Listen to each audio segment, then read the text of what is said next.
Hey, fans of the Monday Movie Club, all two of you.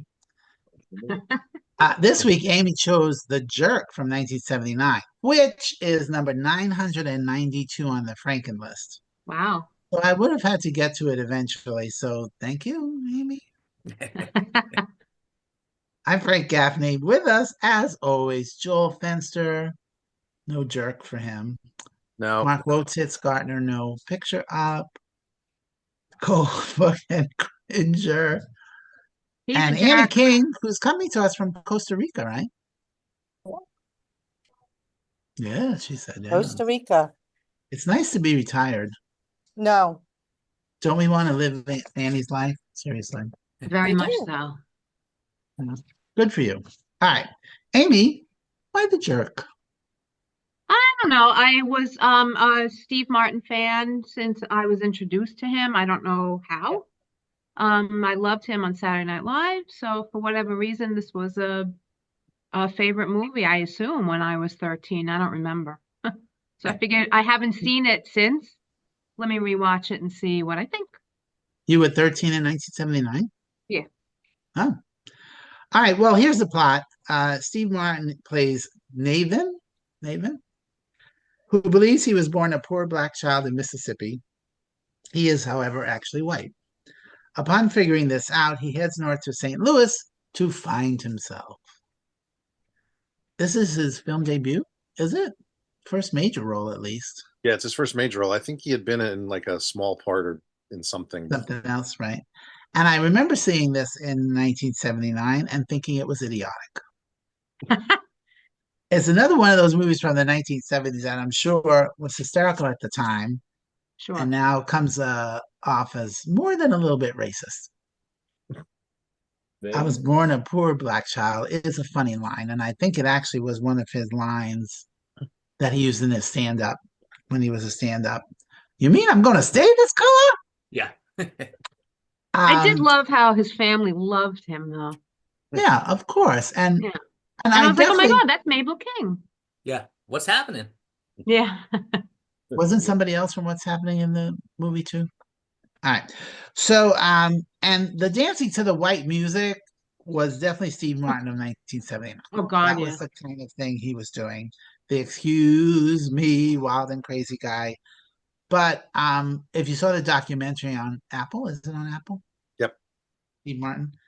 Um, then you know that this was his way. He's tried to see a path to a different career instead of just doing stand up his whole life. So I get that, and I saw definitely see the path to trying to move on. It was cute that Rob Reiner did the little cameo. Why they picked Carl Jackie Reiner. Me? What did I No, say? Rob Reiner is actually in the movie as well. Oh, isn't Yeah, he the cab driver or yeah. something? Yeah. Yeah. Ah. Oh, okay. Mark had that look on his face like, no, it's I forgot he was in it. Well, Yeah. 'cause Yeah. yeah, exactly. I saw Carl Rob Okay, Reiner. I'll say it again, and we'll just Yes. edit. We'll edit. It was cute that Rob Reiner did the cameo. Oh my That's God, I I, loved him in I it. agree. Jackie Mason, why they Yeah, picked him, but I know. he was cute. I mean, and he was popular at the time. I think he had like a Broadway show going on. And then, of course, I did chuckle a little bit when he said, $1.10 an hour. I'm rich. Right. I had to, of course, look up how much that was today, and it's only Right. like it's under $5. So I Really? thought it was going to be like 20 bucks or something. Right. But it really is so ridiculously broad and over the top. And it easily could have been called The Idiot, because he is. And then, of course, he thinks he's being funny at times when, like, he's running funny. I mean, it's like, oh goodness. But you can see he's trying to make a transition. And I think he really did with Carl Gottlieb is the other guy who wrote this thing, really did create a nice little episodic TV kind of script for himself using bits that he had already done. I mean, the cat juggling and that kind of thing. So he did himself a service. He made a nice little movie for himself. P.S. Is grandma still farting? Right. And then My Special Purpose, that was a cute thing. And the innocence of Patty promised me a blowjob. That was cute. Yeah. And Bernadette Peters, my God, what an annoying voice. Yeah. Really. But they were dating at the time, right? Yes. So Yeah. he wrote the part for her. And then they sang that song together, which was lovely, but what the fuck? Yeah. Like, fast forward. And becoming rich from the invention, again, all very nice little script points. And and some things were funny. The cat juggling was definitely funny. But when Bernadette Peters said, "Do you have a balloon?" No. I'm like, Ah. okay. She said, "Do you have a balloon?" But she said it in such a funny way. It didn't even sound like balloon. I'm like, balloon? All right. Uh Carl Reiner being cockeyed was a little silly too. But the whole I don't need anything bit is very funny. Very And him. that's another bit I think he did in his show. So and the ending song with the whole black family dancing, also racist. Sorry. So it is still idiotic, even though I chuckled here and there. I'm gonna go with 2 stars. And it did, but it does get its propers for paving the way for stupid comedies for decades to come. Not my humor at all. Probably more up Mark's alley. Mark, what did you think? Oh, no. There's no picture up there. You know what he thinks. I'll start by apologizing to Amy for how much I'm going to shit on this movie. But this was on my list to watch for years. So So you had never seen it. I'd never seen it. So Amy, Oh, okay. That explains everything. thank you for letting Yeah. me cross this off my list and never having to watch it again. I also And love yet he still hasn't watched The Best Years of Our Lives. No, but Danielle's rehearsal schedule is ramping up, so it's on. It's coming up, Amy, before 2025. That movie's being watched. You So have in the 15 next days week and a left. half, That's 2 a weeks. week and a Okay. half. Yeah. All right, good. It's going to take him that long to get through the movie. Yeah, it is a long one. Ah, that's what she said. It doesn't feel it. She's never said that to me. I do love Steve Martin, so I really try to like this. And I also, as Frank was saying, I've realized more and more as I've, gotten more into movies and TV at how talented Steve Martin is in writing and creating. I mean, he's one of the creators of Only Murders and all that stuff. So I did appreciate that he wrote this, but it was his first step, I guess you could say. But not even the nip slip on the motorcycle chick brought me joy. The cosmetology joke was so obvious and painful. His dumb voice just got to me throughout the whole movie. What? And Wait, what joke? cosmetology, Cosmetology? She was studying to be a cosmetologist. and he made a Russian Yeah. astronaut joke. Oh, I saw that come. Yeah. That was he. Did he purposely lose his dumb voice when he got rich, and then he got it back again? Because that I noticed that. Probably. He was doing a rich that voice. makes Yeah. sense. Danielle actually heard me scream, "Oh my God," from downstairs several times at how unfunny some of the jokes were. Now, I'm going to be fair. On to the good stuff.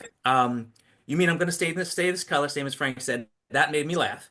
The sunglasses in the pipe on Shithead, and just Shithead in general, that made me smile. Carl Reiner yelling "cut" too late, and the car going off the cliff. That also Yeah. that brought a smile on my face. And all those poor kittens. Shithead gets 4 stars, but the movie only gets half of that. So 2 stars for me. Annie, had you seen this movie before? Way back when. Yeah. Yeah, long time ago. Haven't And seen you- it then. And you watched it while you were in Costa Rica? Yes. Okay. Yes. Did anybody watch with you? I started with 5 people, and then I was the only one who finished the movie. Wow. Yeah, it felt much longer than the hour and a half that it was. It felt longer than sitting through Wicked did. So there you go. But yeah, I guess it was funny at the time, and that was kind of the genre for those kind of stupid movies. But it was just Yeah, it was probably a little innovative even at the time. Hmm. yeah. But yeah, there were some things that were cute, and I chuckled and laughed out loud. But far and few in between. Like you said, Shithead was the best. Like when he was dragging the dog, and the dog would like not move. I was like, how did they get the dog to do that? Like Such just a beautifully trained dog. Yeah, so that was great. All I thought was in 1979, they probably just dragged the poor dog. That's what I thought Yeah. too. It actually upset me. Yeah. Yeah. Yeah. But yeah, it was just very corny and I knew like what was gonna happen, right? His family was going to come and save him. So I thought those glasses things were like so ridiculous. Yes, the OptiGrab, so ridiculous. But yeah, So he shouldn't bring that to Shark Tank. no. No. I could see how your eyes just go to it too. Yes, Yeah. that was my first Yeah, thought. it'd be right there. I'd be like, right. Yeah. So, yeah, I mean, my ratings are a little bit higher, I guess, because 2 is really bad. So 2.25. That's funny. All right, Joel, I assume you've seen this movie. Yes, I've seen this movie more times than I care to admit because when I was 9 in 1979 or 10 in 1979, I saw this on WHT, which was a Wametka Home Theater. theater, exactly. It was a cable system before we had cable in town, where you would buy this, rent this box from the company that you'd put on top of your television, and it would descramble the picture like a cable box, except it was also a speaker. So the sound actually came out of the box, not out of your television. And they had a tendency to have like 4 or 5 movies a month that they would run into the ground. And a lot of them were from Universal at the time. So I saw The Jerk, I don't know, probably like 4 times in a weekend at one point because I was 10 and it was fucking funny to a 10-year-old. Right. Well, now you just reminded me that Mark was probably watching cable and Cinemax would come, but the lines would be there because you didn't, and then you could kind of see a boobie or not. Right. Because it was all scrambled a little bit. Even Did you I do wasn't that, into Mark? that. Even in 1939, I was only 4, so even I was not into that at that point. You weren't that desperate to No. watch. Give another 10 years after that. So there's a nostalgia factor for me with this film. Also, I can trace the lines to this film in cinematic history from Chaplin through Jerry Lewis because there's a lot of similarities in common with the types of films that those 2 gentlemen also made. Yeah, I could definitely see the Jerry Lewis. This could have been a Jerry Yeah. Lewis movie for sure. So Natasha was away getting Malcolm at college, but Sue and Dave came over to watch. Dave had been talking about this movie for like weeks when I told him we were watching it because he remembered loving it, and I think he talked it up too much for Sue. She fell asleep, hated it. She said 1.5 stars at most. Hated it. Yeah. I'm actually, I don't want to give it a 3, but 2.75 seems too low, but I think I'm going to stick with that. It's a funny film to me. There's this, and part of that is the nostalgia factor. I love a good fart joke, and his grandma still farting is a good fart joke because you don't hear the farts. It's funny. The opening bit, I was born a poor black child, as racist as it may be today, it's still a funny line. And Because you can't get much whiter than Steve Martin. Correct. Yes, especially with the rhythm and the dancing to both the soul music where he's completely off rhythm like Fozzie Bear singing "I've Got Rhythm." I would think that is the best piece of acting he's ever done because that is so hard to be offbeat. Yeah. It is. Yeah. And there's a lot of funny stuff in there. It's little jokes here and there. Patty the motorcyclist always annoyed me, even as a kid. I don't like the character, so I hated those parts that she's in. I don't know what else to say about the film. Did you find Bernadette Peters' voice annoying? No, because Bernadette Peters is a crush Amy, of back me up on this. and then Yeah. nothing she does will ever annoy me because she's always been a crush of mine since I was a kid. So, Wow. Amy has curly hair, She could set me on fire, and literally. yeah, literally. All When I right, was younger, I 2.75. always used to say, I wish I had curls like Bernadette Peters. I don't think hers are real. I don't know. Mm. All right, Aim. So, you've seen this movie dozens of times, 30 years I ago. don't know if I have. I have no idea how many times I saw it back in the day, but the only things I remember were, waiter, there are snails on her plate, of course, because that scene is shown a lot when his head spins around and the thing making everybody cross it. That's really all I remembered, and being born a poor black child. I wrote 35 minutes into this movie, I finally smiled when he said to the motorcycle chick, looking around here, I can tell you're a genuinely dirty person. That did not go where I thought it would. I love that line. I also smiled, Frank, when Grandma was reading his letter where he was talking about having more work next week because Right. his friend Patty promised him a blowjob. That was very clever. I really smiled at the kitten juggling. That looked great. And I did love how in the end he ended up back with his family, and since they had money, they had the exact same house, but it was a little bigger. That was I thought ridiculous. cute. Love that part. And yes, of course, I only need this, and this was totally what he used then in Saturday Night Live. I don't remember which one came first. I think but it went on for way too long.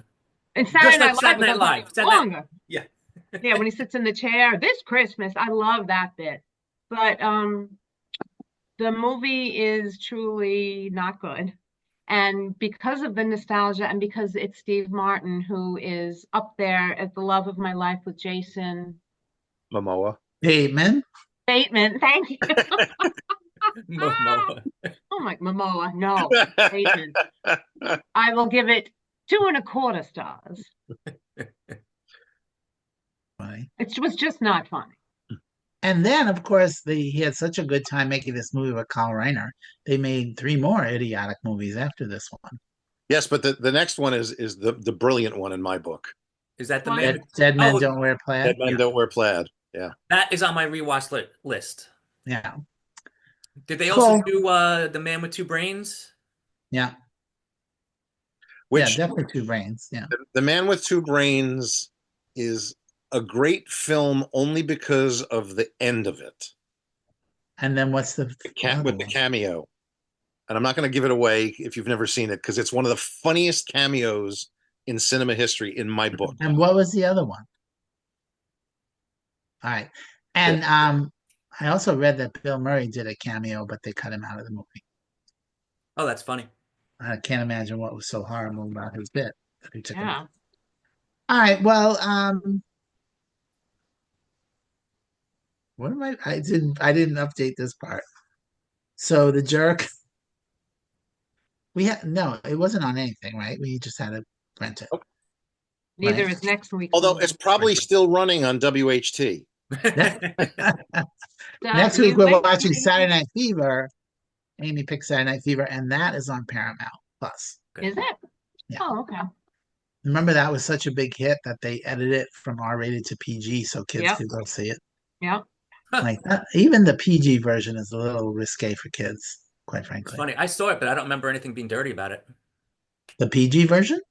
I don't know which version I saw. You Is the must have seen it. Paramount Plus an R-rated version, the original? Yeah. I don't think the PG one is available anymore. I don't think. There's I think there's a director's cut that's available. So technically I think there might be 3 cuts, but I'm pretty sure Paramount Plus just has the original theatrical cut. So Yeah. So let's watch that. Okay. All right. I'm Frank Gaffney. Go watch a movie. And also with you.